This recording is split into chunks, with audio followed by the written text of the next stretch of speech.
Malcolm Mcdonald, affectionately known as Supermac, emerged as a towering figure in English football, yet his remarkable achievements on the pitch were often shadowed by deeply personal struggles off it, particularly his long and difficult battle with alcohol. His life paints a stark contrast between public glory and private pain, a story of triumph, adversity, and resilience. Born on January 7, 1950, Malcolm Ian Macdonald would become one of the most iconic strikers of his era. Renowned for his lightning pace, immense physicality, and lethal finishing, he carved a legacy both as a feared forward and a charismatic footballing personality. Macdonald's journey began on Finlay Street in Fulham, where he grew up alongside future rock legend Steve Hackett of Genesis and GTR fame. He attended Sloane Grammar School in Chelsea and initially played football as a fullback, a surprising beginning for someone destined to become a goal-scoring powerhouse. His first meaningful step into football came at Barnet, but it was during his time at non-league Tunbridge that his potential began to shine.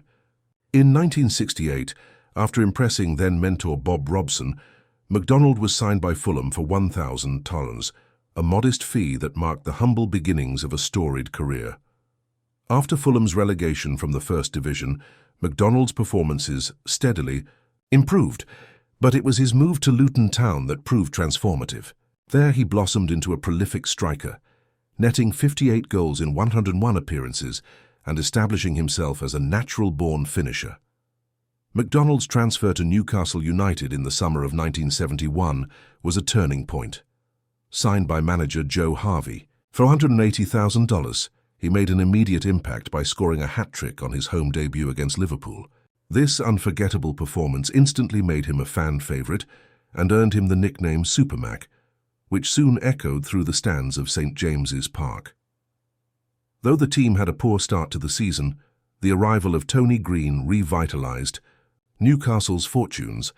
The Macdonald-Green duo spurred an unbeaten run that pulled the club from the bottom of the league to an 11th place finish. Macdonald ended his debut season with 30 goals, topping the club's scoring charts and setting a trend that would continue in the following years. During his tenure at Newcastle, Macdonald consistently delivered, finishing as the club's top scorer every season.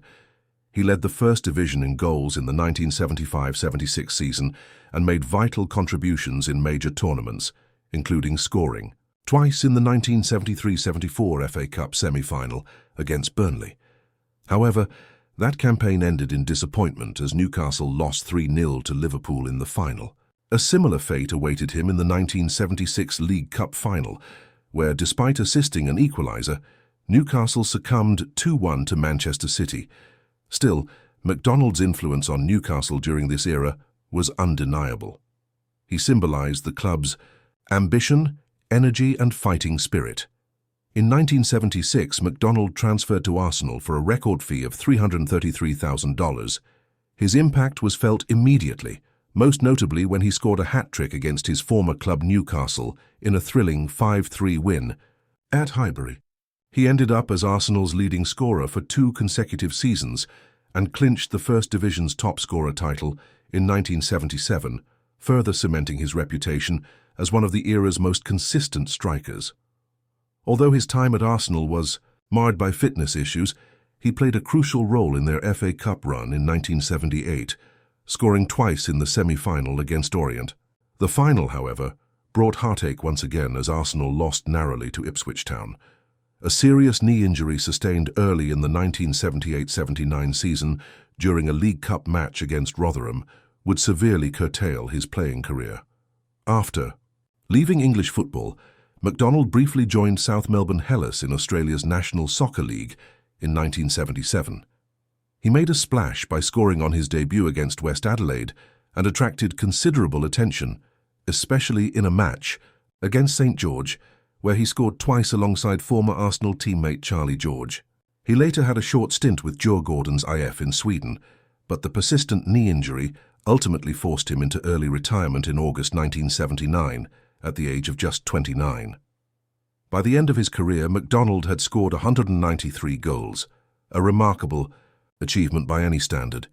Internationally, Macdonald left his mark as well. He debuted for England at Wembley against Wales and quickly found the net in a prestigious friendly win over then-world champions West Germany. However, his most unforgettable moment came on April 16, 1975, in a European Championship qualifier at Wembley, where he scored all 5 goals in England's 5-0 demolition of Cyprus.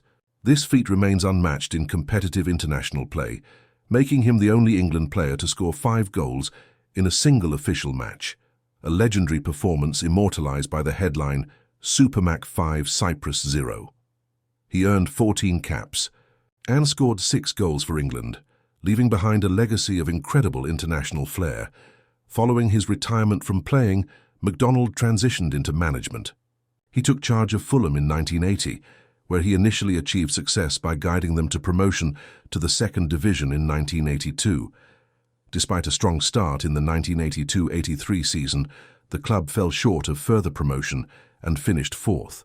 A similar pattern followed the next year, and Macdonald left the club before the season ended. In 1987, he took over at Huddersfield Town, but his time there was plagued by misfortune, including a 10-1 loss to Manchester City, and ended with the club's relegation. Even after stepping away from top-tier football, Macdonald remained close to the game. He took on the role of president at North Shields FC, demonstrating his continued commitment to the sport he loved. However, life after football presented its own trials. The premature end to his playing days due to injury left a void that business ventures and personal relationships couldn't fill. A failed second marriage and the physical agony from his knee injury took a toll on Macdonald's mental and emotional health. To cope, he turned to alcohol, a dependency that gradually consumed him. The pain and disappointment of life beyond the pitch cast a long shadow over his legacy, and the struggle with addiction became a deeply personal battle. Yet in 1997, Macdonald made a powerful decision. He quit alcohol, reclaiming control over his life. His recovery marked a new chapter, one defined by resilience and personal transformation. Today he lives with Carol, previously married to AC/DC frontman Brian Johnson, and together they navigate life beyond the limelight. In June, Macdonald faced a health scare that served as another reminder of life's fragility. He suffered severe joint pain, prompting fears of sepsis, and was rushed to hospital. The diagnosis turned out to be pseudogout, a painful form of arthritis, which, although it temporarily subsided, returned just days later.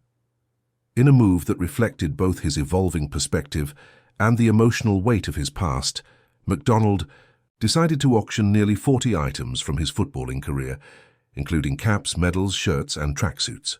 The gesture symbolized not only a letting go of the past, but also a step toward embracing the present, health challenges and all. Malcolm McDonald's life is a tale of spectacular highs and sobering lows, a journey defined by brilliance on the pitch, pain off it, and ultimately the courage to face life beyond football. So,